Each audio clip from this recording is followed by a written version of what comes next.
I want to welcome you back to our Institute of East Asia training and our class on biblical counseling.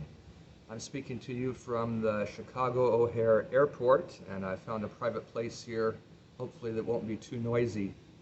Today we're talking about polar issues like bipolar and monopolar disorders.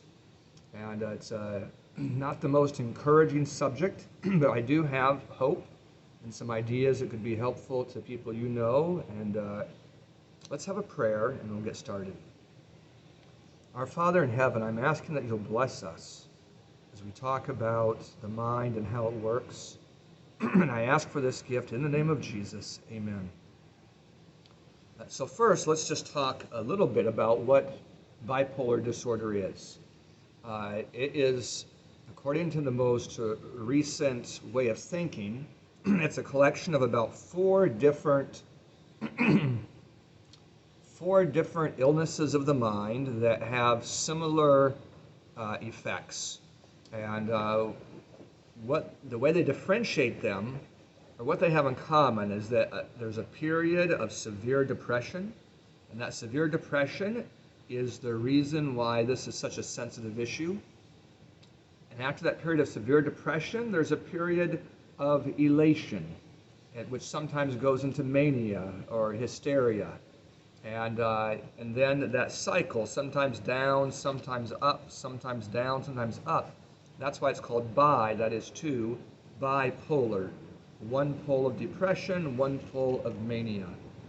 And what differentiates those various categories of bipolar disorder are the lengths of the periods of time of depression and of mania. In many of them, the depression is a longer period generally than the mania. The mania might last for a day or two or a week, or maybe the most a little over a week, where the depression could last for weeks at a time. And it's hard to very narrowly define any of these. That is, many patients have characteristics that could fit into various of these four segments. So the reason why the issue is so sensitive is that the downers in bipolar disorder are so deep for many people that more than half of all diagnosed people with this illness try to commit suicide at some point in their life. More than 50%, and about 20% of them succeed.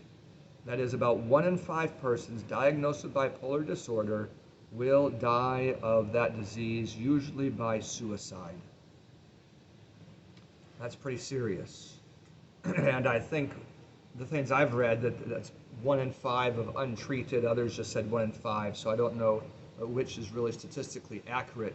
But anyway, anytime you're facing a common illness like this one, and it's not rare at all, a common illness that has such a terrible outcome for so many, it's going to be an emotional issue how people relate to it. That is, if I offer something and I call it a cure, and it doesn't work, and the person ends up depressed and then dies of suicide, I could be liable, whether legally or not, but people will hold me accountable for death. It's a very serious business, and I think this is why some of the most sought after persons that help with depression and with mental disorders, I'm thinking right now of Dr. Neil Nedley and of Dr. Henry Cloud, one inside the Adventist church, one outside the church.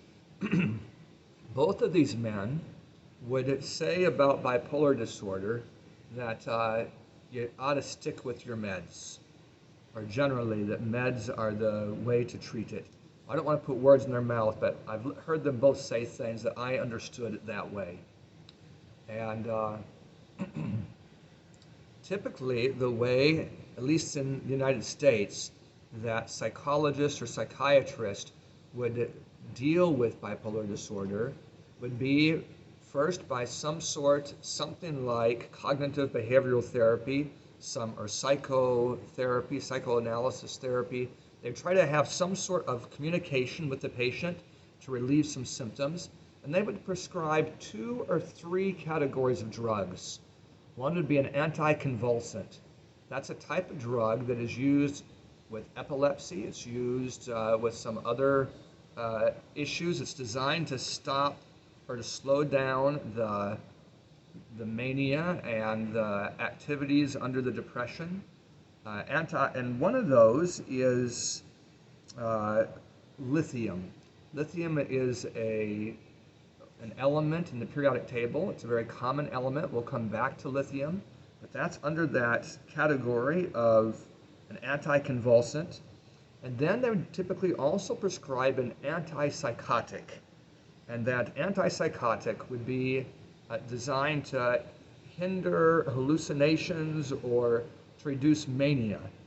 Where if the anticonvulsant is designed to reduce especially the depressive activities, the antipsychotic is designed to reduce the mania.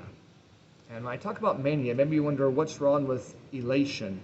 But when people are in that elated state or that manic state, quite often their thoughts are racing so quickly, they're talking so fast, they're thinking so fast, that they even become incoherent to themselves. That is, they seem crazy sometimes during that manic episode. And I think when we're reading Ellen White's writings later in this lecture, we're going to be talking, we'll see her use the word frenzy, like a temporary experience that someone went through, that she had a frenzy. That's what we would typically call a manic attack or mania. So I said 3 types of drugs, the anticonvulsant and then the antipsychotic. And then what would be added quite often to those 2, but not always, would be an SSRI. And we've talked about those already in connection with depression. So I won't say a lot more about them. But I'll say with these 3 types of drugs that none of them have a very large margin of success.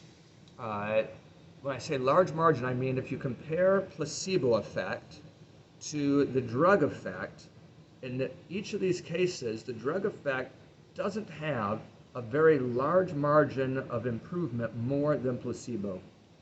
Maybe what am I saying? I'm saying that if you meet someone who is bipolar and they think that you're giving them drugs that are really going to help, the chance of those drugs helping is about 60% as much as the drugs that are typically prescribed, even if those drugs have nothing to do with it. And I, in preparation for this lecture, spent some time interviewing people I know that are diagnosed bipolar and people who have been. And I was very interested in the things that I learned from them. But before I get to those interviews, and what we're going to do today, we're going to talk about the introduction, which is just now, and then we're going to go over the but the science that's been done recently related to this issue. And then I'll end up talking about the interviews, and finally we'll go to the inspired writings of Ellen White and see if we can't find some material there that is relevant to persons that have bipolar disorder. So let's talk first about the research that's been done. I was interested in this. One of the interesting sets of research had to do with lithium. I mentioned lithium to you earlier. Quite often, persons that are bipolar are prescribed 350 milligrams of lithium a day. That would be it would mean in a week you'd eat about as much, you'd take about as much lithium as what would weigh the same as a raisin.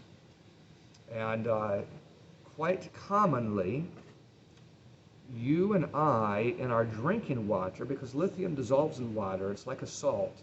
It acts like a salt, I mean. It's a metal, but it acts like a salt. Lithium dissolves in water and is found in most drinking water. And in many parts of the world, we get 2.5 to 5 milligrams of it daily just in taking in our normal drink. So one of these research items that was done was in Japan, and it was research between persons who were getting a normal amount of lithium, that 2.5 to 5 milligrams daily, in their drinking water, and those were getting much less or very little or none. And what they found in those studies is that many persons, there was much less depression, severe depression, and suicide in the group that had lithium in their drinking water.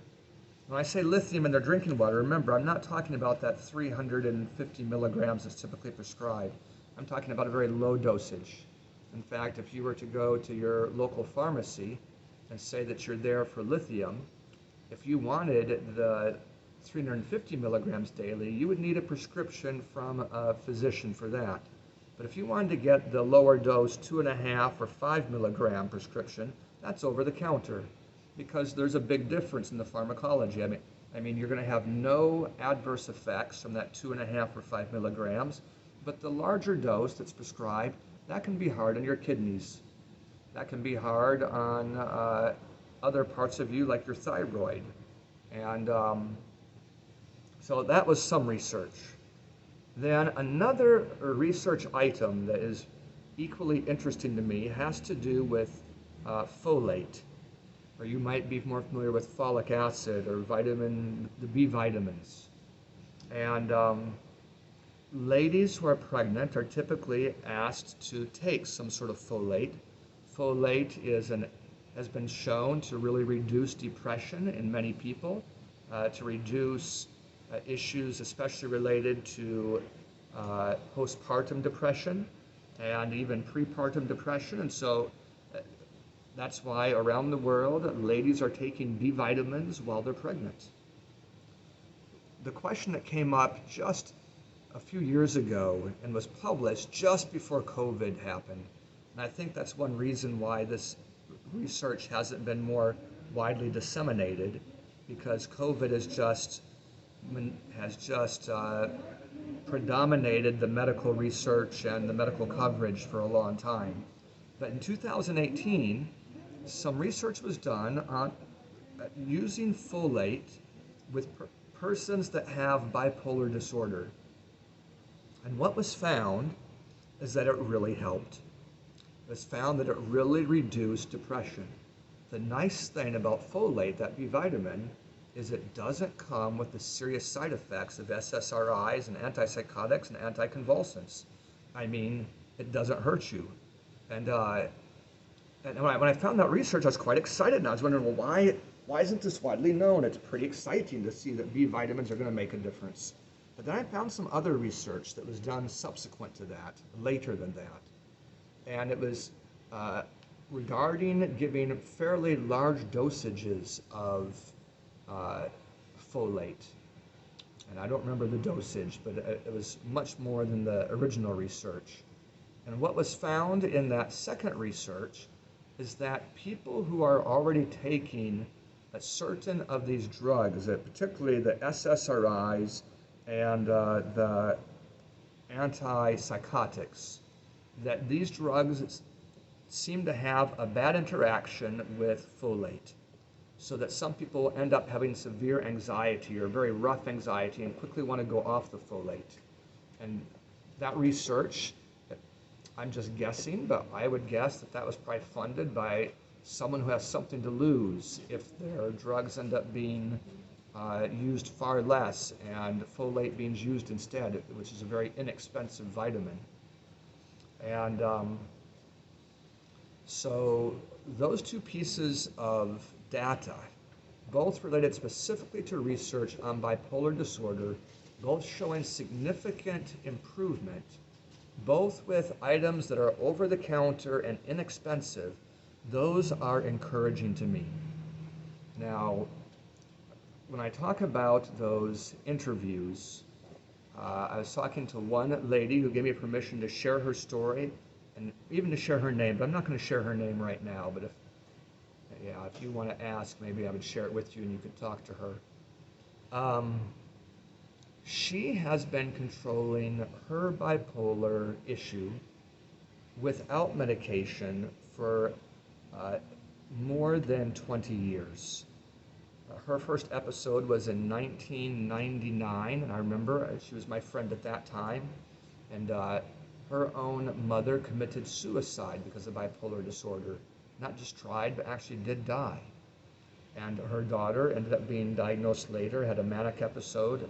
Often a manic episode is what leads to a diagnosis because those are more unique, and depressive episodes look more like what everyone else is going through. And when she was diagnosed, it was a very hard, when people think of you as bipolar, that affects how people think of you. Not everyone, but many people. And to have her friends think of her different and others, it just was hard on her psychologically. But she talked to a man, Dr. Hansen, who had a wellness center up in Poland, Maine, sorry. Poland is a city, Maine is a state. Dr. Hansen suggested to her that from his clinical experience, if she would just follow the 8 natural doctors, she would end up having a much better experience and could probably avoid those severe lows and manic episodes that others go through. And she tried that regimen, and it worked for her quite well, but not entirely well. And I know in the last decades that she's had a few episodes of mania and manic episodes and some really dark depression after the death of a loved one. She told me about that. But it worked quite well. And she has made it all the way now into her early 40s without severe problems. That's a long time to go without meds. When I listened to her interview, it matched some of the things that I found when I was doing my own research about the science. I found that lithium, the element that's in our drinking water for most of us, it is highly regulated in our blood. The levels in our blood are highly regulated, and they're regulated largely by our salt intake and our water intake. This is so true, and this is how I found out about this, that when people are taking the pharmacology lithium, the 350 milligrams, they're told that they need to be drinking a steady amount and a high amount of water every day while they're taking it. 8 to 10 glasses of water a day, every day, every day, every day, because more water or less water would cause those lithium levels to react accordingly. And also they're told to avoid low salt diets because they need a certain amount of salt in their diet to maintain their sodium levels, to maintain their levels of, I just forgot the word I was thinking of, but anyway, to maintain those sodium levels in their blood helps them maintain the lithium levels. Well, I thought about that in connection with what Dr. Hansen said. When you're on the health message and you're practicing it, you're going to get a lot of B vitamins in your diet. You're going to get folate, a lot of it. You're going to get a lot of water with a great level of consistency. You're going to get a correct amount of salt, not too much, not too little, and not highly variable. Now it looks to me like the 8 natural doctors that we talk about as Adventists were designed to help with a lot of things and would even alleviate some of these issues and symptoms associated with bipolar disorder. But am I recommending that you get off your drugs and you go just to following the 8 natural doctors? Oh, I better not. I don't know you. I don't know your situation. I don't know how much you know. I don't know how consistent these things are. But that brings me to the second interview. Well, let me say more about that first interview because that young lady gave me quite a few ideas of things that could and should be done. And I'm looking for my notes on it because I don't want to miss them for sure. Yeah, the helpful ideas. So one thing that first lady, that she went through Neil Nedley's depression recovery program. She read his book, Depression: The Way Out. And I know Dr. Nedley doesn't often accept persons that have manic episodes or psychotic episodes into his program. At least I know persons who've applied that weren't accepted. But she went through it, and she feels that she was significantly benefited. And she has adapted her diet to take in a lot of flax seeds so she could get enough tryptophan to help her produce her neurotransmitters like serotonin. And when you see the research, that the reason why psychologists and psychiatrists are prescribing SSRIs, what you're seeing there is evidence that serotonin is related to the symptoms that we see in connection with bipolar disorder. So it's no surprise to me that getting enough tryptophan, getting that through your flaxseed and your nuts, and there are other foods. If you do a Google search on tryptophan and foods, you'll find plenty of them. That was a help to her. Then a major issue that leads up to the manic episodes and the severe depression is insomnia.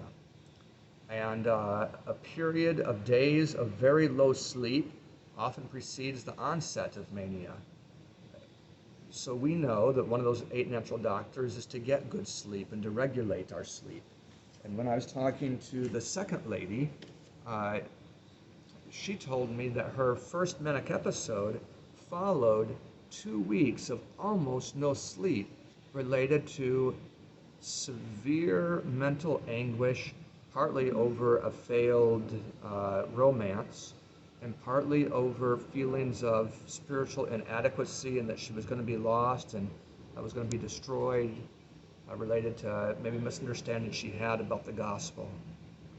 When I think about that, that fits with things we've been learning in other chapters, other lectures, about how anxiety related to the gospel and anxiety related to problems in life can lead to psychosis through the avenue of insomnia or sleep problems.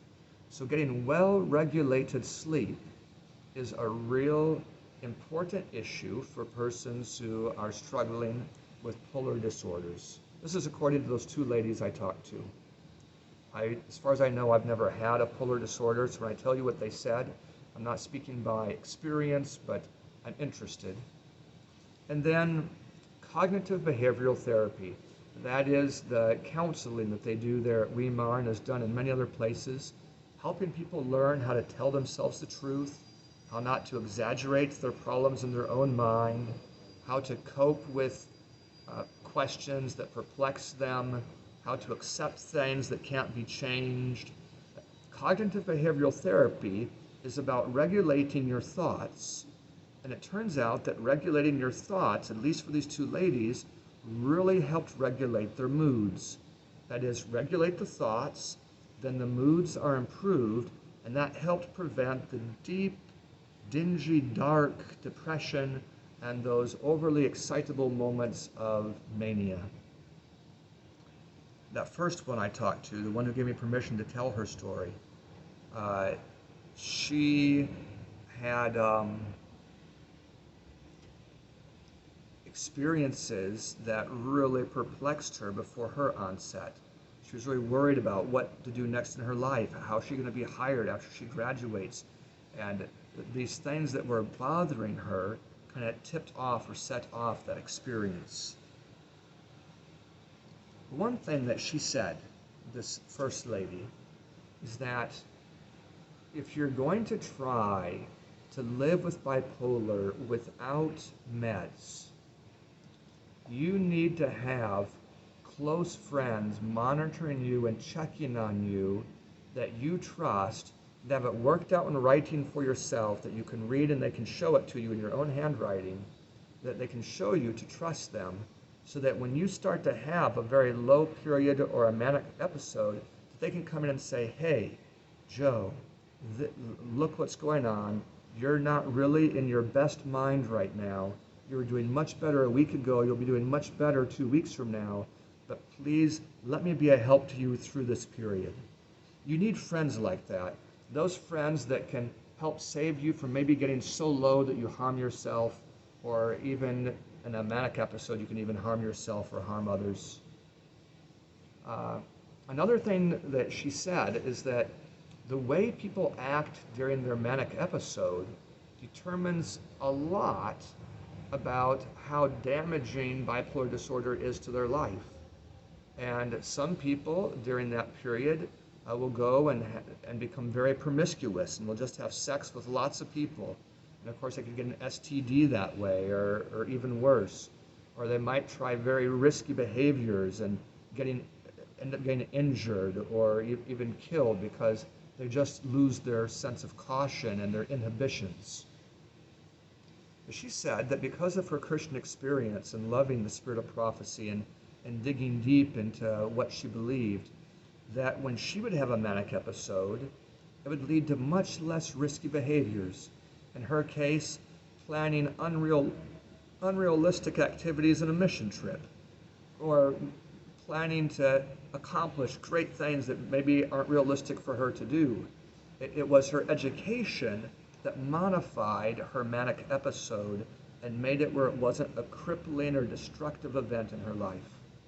In a similar way, her experience with the gospel modified her deep depressions and kept them from bottoming out. Or if you could say it another way, that the depression and bipolar depression is related to all depression. And the same things that help with other depression will prevent that bipolar depression from becoming so very terrible. And one of them suggested that if you do use drugs, that you could talk to your physician, your personal physician, and try to see if you can manage on the lowest possible doses. Let's talk about that second interview because it's relevant. That young lady was prescribed the anticonvulsant, also the antipsychotic, and initially it was lithium, but it was moved to something else right away.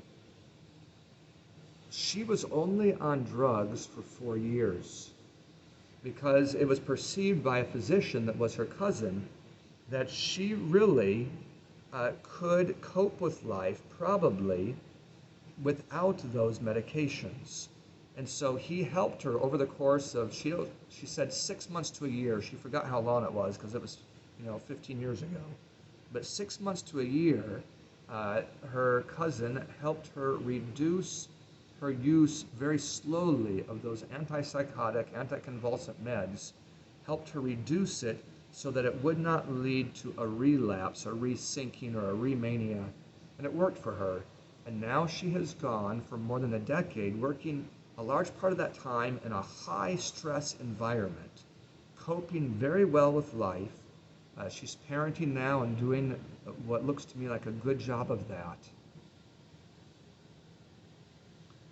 And her counsel would be this, that don't think of those drugs as a lifelong prescription, but something to help get you through a period of crisis, and then maybe with the help of a physician, you can try to wean yourself off and watch yourself and see if there might be other activities that you could use that would be better for you, maybe even more effective than those drugs. Again, I'm telling you those drugs don't have a very high level of efficacy. And so at least in dealing with depression, they might have more efficacy in dealing with some other issues.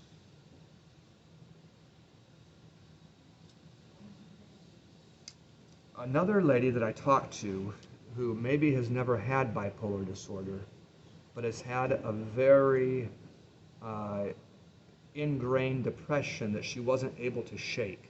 A depression even that going through Nedley's program didn't really help her with. She has had success in helping bipolar patients, and she's studying right now these things, and I'm sure she'll be adding much that we've talked about so far today. But 2 things she added to the discussion that I hadn't heard elsewhere. One was the value of horticulture therapy. That is, bringing those persons that struggle with these polar episodes into the garden, working with them with their hands in the garden, blessing them with the experience with fruit trees and doing their own vegetable gardening. And when she told me about this, I was thinking about what we've read already in this class, how that working in gardening settings is so good for the mind, that the greenery of nature leads to such tranquility. The flowers that are there help reduce anxiety and lead to tranquility. And of course, anxiety and tranquility are highly related to manic episodes. So horticulture therapy, experience with that. And the other thing that she mentioned was the importance of a caring church. And she's the one who set me on to listening to Henry Cloud. He has many videos about the caring church on YouTube. And I've only watched a few of them. But his idea is that while the church might not be full of clinicians, not psychiatrists and psychologists, that just by providing an atmosphere of warmth and love and appreciation and really talking things through to people, that that there could be an experience of the very best. That this can do maybe even more sometimes than the NSAIDs or the SSRIs or other types of drugs, antipsychotics that are being prescribed. Love and care and concern is so helpful psychologically. And that matches other things that we've read also. Something else that one of the persons I was interviewing said, is that there is no blood test for bipolar disorder. It's not a physical test, the diagnosis. And like several of the other psychological diagnoses, this illness is diagnosed by symptoms. You know, if we diagnosed physical illnesses by symptoms, like if we categorize them by symptoms, then we would have the runny nose disease and the stomach ache disease and the hurting ear disease. And if we had a runny nose disease and we wanted to treat it with meds, we might find a med that might work 40% of the time, but not all the time, because frankly, there are many causes of a runny nose. And maybe it's the very same way psychologically, that there are many causes of cycling manic and depressive episodes, many causes of the kind of hallucinations that characterize schizophrenia. Maybe when we take psychological diagnoses on the basis of a collection of experiences, we might really miss the causes. And I think when we go to the inspired sources in just a minute, we'll have more insight maybe into the causes. But one last thing from those interviews. I talked to a man who is on medication. He's changed his medication several times. His doctor has changed it several times. He told me that for him and many people that have bipolar disorder, a medication that works for a while eventually loses its efficacy, or the side effects become problematic. For example, he was on lithium for quite a while until he had kidney problems, and then of course he had to stop using the lithium. What he said is he's changed his medication several times to try to maintain the efficacy. And he said that he recognizes that the medications he takes really slow him down. His cognition is not at full speed. But he said that that was a good trade for him compared to how difficult it was to cope with the deep depression. So he was willing to trade mental acuity or mental strength. That he'd rather have less mental strength and a more peaceful life than to have more mental strength and a more depressing, anxious life. Well, I can understand that. And so I'm certainly not going to think ill of him or of anyone who is using medications and taking them and finding some relief that way from the just terrible downs and depression that comes through bipolar disorder. So I've given you some helpful hints. I don't know if you were listening, but let me say a little bit more about lithium. Let me find my notes related to it. And what was interesting in my research is that lithium should reduce a certain expected problem within an hour of when you take it. but it's going to be 5 or 6 weeks before most people notice a real improvement in their mood. You know, that reminded me of SSRIs. They have a very similar, you know, relation to psychological frames of mind. So here, it looks like that lithium and some other meds that do seem to work after weeks, it must not be through the mechanism expected. And when I tried to discover the mechanisms of some of these anticonvulsants and the antipsychotics, quite a number of them say, just like the SSRIs, they say we really don't understand how it works. We really don't understand the pharmacology of this, or what's going on inside. We don't understand how the neurotransmissions are being affected by these medications. Okay, so what are some of the common side effects of some of the medications that are prescribed? Nausea, tremors, hair loss, sexual problems, weight gain, liver damage, kidney damage, diarrhea, stomach pain, skin, actually I'm not sure what that might be, shin or skin, so I'll just skip it. But quite a number of unfortunate, fairly common side effects. And again, these aren't from folate, and they're not from lithium, low-dose lithium. They're from high-dose lithium. One more thing about the folate. There is a gene, the MTHFR gene. You could do a lot of research on that, MTHFR. That gene is affects many things in your body, but especially the I'm going to say the word myelizate.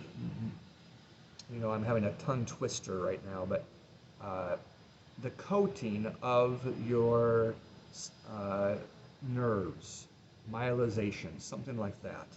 Methylization, maybe. Anyway, you can look it up, you'll find the right word. That particular gene, the MTHFR gene, has 3 different expressions in society.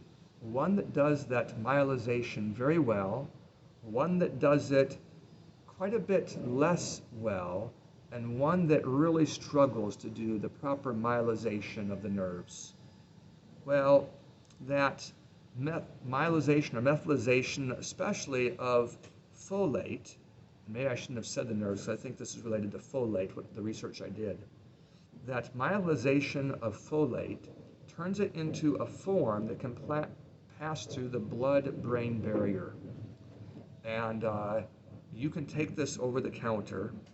It's, and I don't have it written down what it's called, but I'm sure you can find it with Google. I think it's not even a prescription medicine. And when research was done, which helps more with depression, folate or myelith, you know, the folate that has been affected already?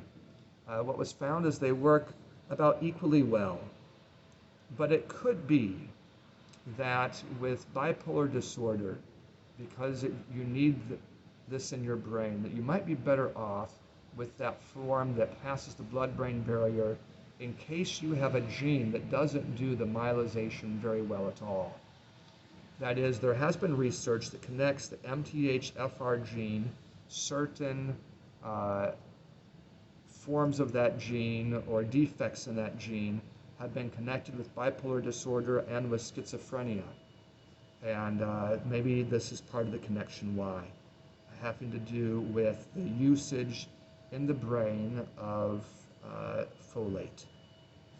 Okay, well, I need to go to the statements in the chapter that I'm writing. This is one of the least developed chapters in the book, and I've been traveling too much to get a lot done. I just feel my plate too heavy.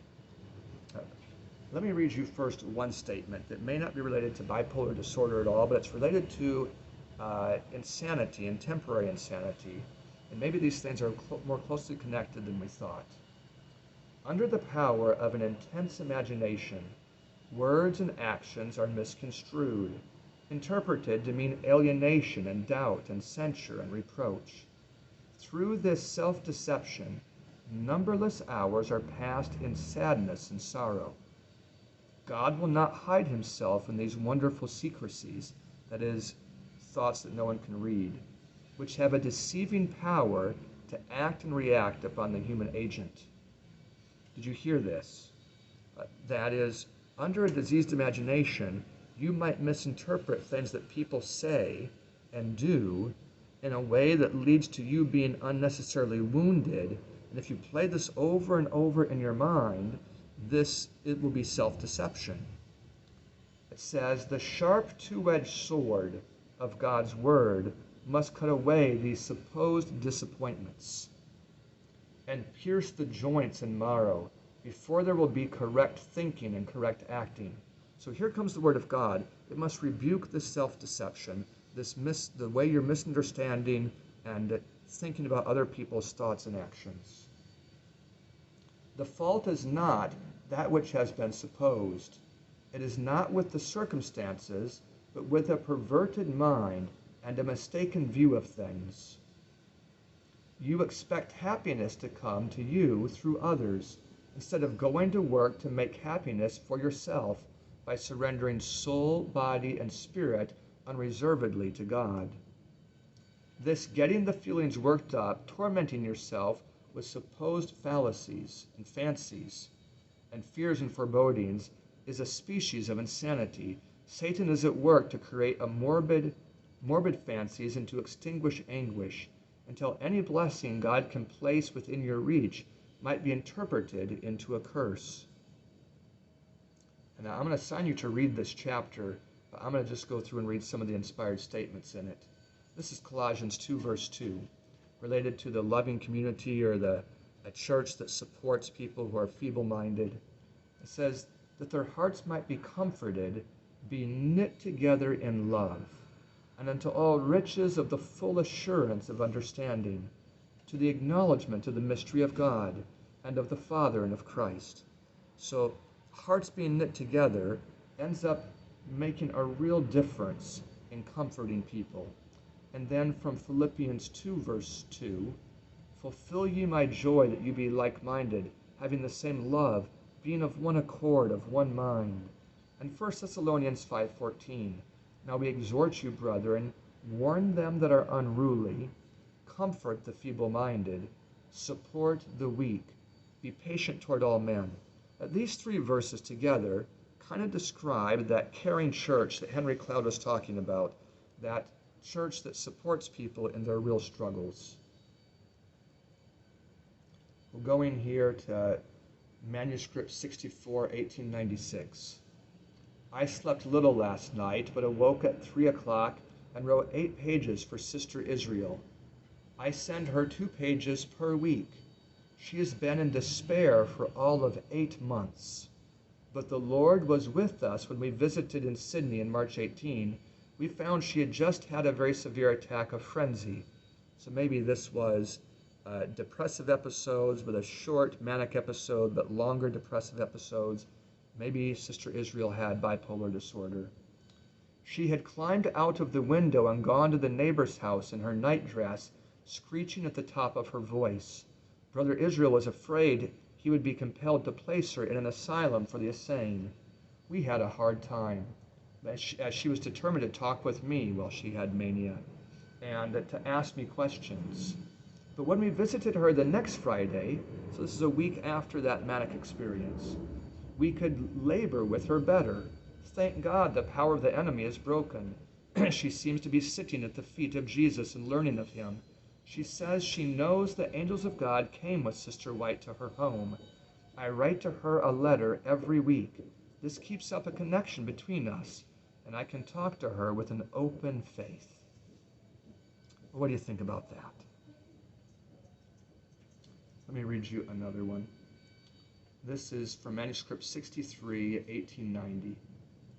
It says that the mind God has given whereby we should serve him understandingly is enfeebled, and the senses are perverted, and many are, as a result, inmates in insane asylums, hopelessly insane. The mind wherewith we should serve God by understanding his word has been put to a wrong use, and the imagination is diseased. The hours that should be given to rest and sleep are occupied in this infatuating story reading, and normal things are not discerned. The abused brain nerves are finally perverted beyond remedy, and the life of many is spoiled, forever spoiled. I call upon all now to come to a decision that the brain nerve power would be used well. I cut it off there. I think I left off part of the sentence, but what I noticed here is that diseases of the imagination, there's hope for curing them, but they're like many diseases of the heart and of cancer. There comes a point when the hope for curing them comes to an end, when that insanity is permanent and hopeless. And that's something to think through, that maybe treating people early and getting to things quickly and trying to help them. I think in both the cases of the ladies I mentioned to you, they got good help early that maybe saved them from a lifelong problem. This is from letter 28, 1872. Quite a number have been converted, and backsliders have been reclaimed. The very sick have been raised up. One sister named Davis from Fairhaven, Massachusetts, has been hopelessly insane for years, sometimes violent, tearing everything about her. If the truth or religious subjects were mentioned, she would begin to rave. In answer to prayer, she has been healed and is now in her right mind, sitting at the feet of Jesus. She now attends our meetings. The gloom of despair no longer leaves its dark shadow upon her, and her face is all aglow with hope and faith and the love of God. She is very intelligent, an excellent woman when in her right mind. Her testimonies in regard are so cheering, in meeting are so cheering and intelligent. The Lord has done wonderful things whereof we are glad.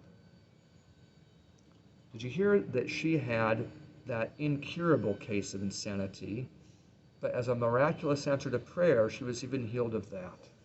And so maybe just as incurable cancer can be healed by the master healer, incurable insanity can be also. A thought I haven't even thought about before until I read that, but it was so interesting. Trying to find a way to get out of the sun to read you this one. Referring to a certain letter, after the Sabbath keepers departed, a joint, I'm just going to tell you about this because I see my time is about up, but you're going to read it. Ellen White was at an Advent conference that had both Sunday and Sabbath keepers there, and they ended up parting. And after they parted, the conference of the Sunday keepers went into a kind of a Pentecostal-like frenzied experience, something similar to the Holy Flesh band that operated in Indiana decades later. And Ellen White wrote this one thing: one woman was made insane, and others were not far from it. She kept up screeching and screaming all night and during the day. I did not mean to write all this, but I have. So as you read on, please notice what she says about men who listened to her preach after they came from the insane asylum. Apparently they had temporary insanity, so it might have been manic episodes. You'll find some interesting ones there. And then notice letter 112 when you get to it, about a heroic spirit. That heroic spirit, Ellen White describes, that if you choose it, would enable you to withstand much greater difficulties in your life without your nervous system being overborne. So what have we said today? We've said that bipolar disorder seems to be a very serious problem that leads to death for many people. That some people control it without meds, but that could be risky, and that the ones who've done it have done it under the advice of physicians, and that they've done it with nutrition, focusing on tryptophan and lithium, and getting enough folate, methylated folate maybe, guarding their sleep, getting good guidance for the way they talk to themselves, self-talk, cognitive behavioral therapy, following those 8 laws of health very carefully, having friends that would keep good track of them, and going through Nedley's program if possible, being in the garden, doing horticulture therapy, having a caring church environment. Hey, these are all practical and hopeful ideas. Let me have a prayer with you, and we'll talk about learning more about this with cooperative learning tomorrow. Let's pray. Our Father in heaven, I ask that you will bless us as we talk about these things, that you would guide us into a better understanding of how you treat and what you do to treat others. Teach us how to restore mental health. I ask in the name of Jesus. Amen.